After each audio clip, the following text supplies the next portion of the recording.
Este aviso aparece cuando desbloqueamos nuestro celular en un lugar un poco oscuro o con baja luminosidad. Como su nombre lo dice, sirve para evitar los toques accidentales en nuestro bolsillo por si no está bloqueado el celular.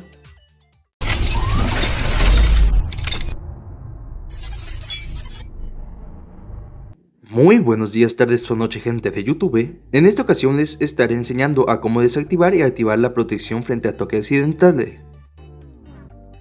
Para este tutorial estaré utilizando un celular Samsung A10S. Primeramente les explicaré del por qué esto sucede y para qué sirve. Este aviso aparece cuando desbloqueamos nuestro celular en un lugar un poco oscuro o con baja luminosidad. Como su nombre lo dice, sirve para evitar los toques accidentales en nuestro bolsillo por si no está bloqueado el celular. Es útil, pero también puede ser molesto por si queremos utilizar el celular en un lugar oscuro, ya sea en nuestro cuarto, afuera de noche, a la hora de acostarse, etc. Bueno, para desactivarlo, simplemente nos dirigiremos a Ajustes, luego presionaremos en Pantalla, y bien abajo hay una opción llamado Protección frente a toques accidentales. Como pueden ver, está activado.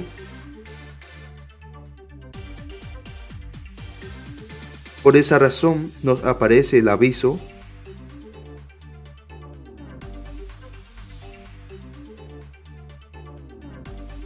Para desactivarlo solo presionaremos aquí y listo.